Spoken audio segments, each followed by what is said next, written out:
up the smoke, but it's so, so cold. I'm moving like a criminal. I can't get away.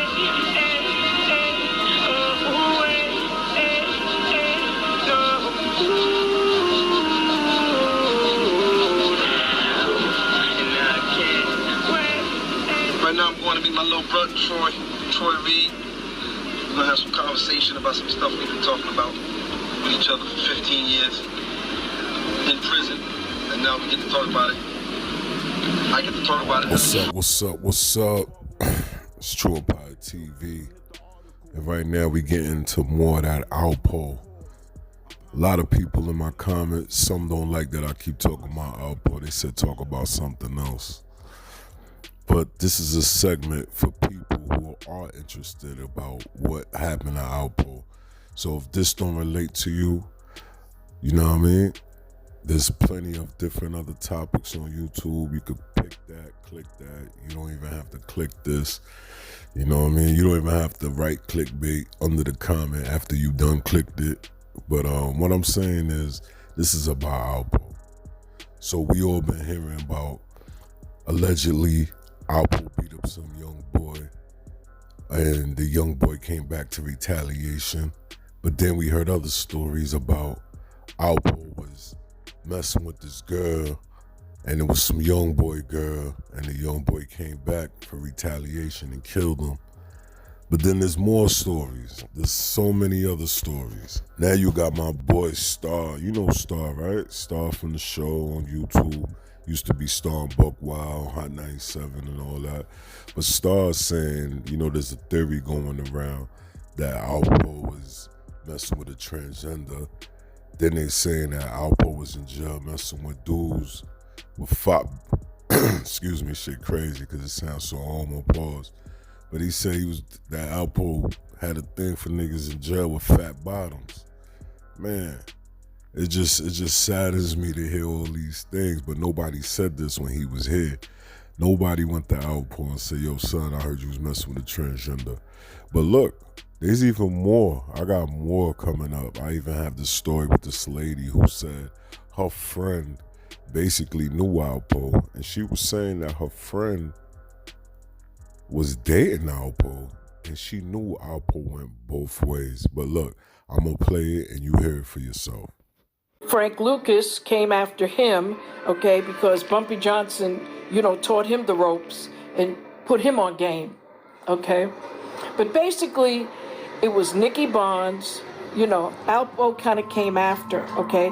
But in Harlem, it was such a close community, you know, and in those days, there weren't that many white folks that came up there. They were like scared of Harlem, okay? So you had a few that came up, but not too many. So it still stayed a relatively close community, okay? Word got around real quick, okay? So sure enough, we started talking about Alpo, this and that, and the girl says, well, I used to party with him. You know, I used to hang out with him and a little this and that. So I said, oh, really? I said, yeah, you know, he's got some nice cars, and we talked about all the glamorous stuff. And then the subject came up of going both ways. And I was like, get the heck out of here, man. You know, come on, no way. And she's like, yes, way.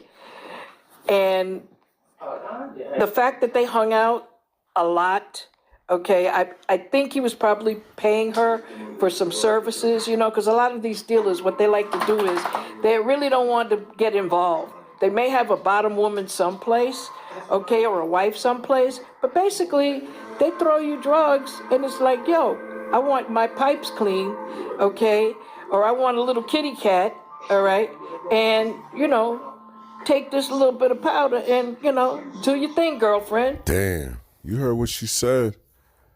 And I believe her. I don't think she's lying. Like, people don't have time to cap. Like, a lady her age is not here to be capping. And, man, it's like, but that's the thing, though. When you fear those kind of gangsters, nobody's going to say nothing. Dude like that, he does what he want. He's immortal. That's how he feels. But I got more. I even got Dame Dash talking about doing Paid in Full too. Listen to this. I have clarity on how to finish Paid in Full. touchy, sensitive subject, so I'm just gonna leave it at that. It's like that's like where that's at. I was doing Painful anyway, part 2 of the TV series, and I was trying to figure out how to maneuver that whole situation. You want to glorify certain things, by bringing awareness to it, of course. So I was trying to figure out how to approach that. So what y'all think? Dame Dash talking about doing a Painful 2. Do y'all want to see all that in it? Do y'all want to see, like, basically Alpo coming home, you know what I mean? Alpo in jail messing with, like, you know what I mean? Like, all the rumors coming out. Like, do you want to see that? Do you want to see Alpo back in the streets dealing? Dame Dash talking about doing a TV series like BMF. I don't know. But then you got to glorify the rat. You got to glorify all that stuff too. So, like I said, man, it's a lot going on. There's more stories developing. We still don't know the name of the killer. We still don't know if the killer was a lover. We don't know if this was over a woman, if this is over 2 men that was in love with each other. We don't know what's going on. Alpo was back out here selling drugs. They say he had like hundreds of thousands of dollars. They say he had cars. He was sleeping with rappers, women, and other drug dealer women. They said a lot of stuff was going on. This is why I was like, man, this is like Alpo's world. Because he was so quiet for so long. And it's like everything just came out the surface. Like, you just hear everything about this guy. Even though we knew the dirt from the 80s and all that. But man, the 2021 dirt is just as ruthless. So make sure you stay tuned, man. True Empire TV. Subscribe to my channel. I got more stuff developing, more news. I'm putting a bunch of stuff together. I'm working on stuff. Salute to everybody that showed that video so much love. I got about over 20,000 views off that, basically saying Alpo died being a Thot. So this is Alpo died being a Thot part 2. Yeah.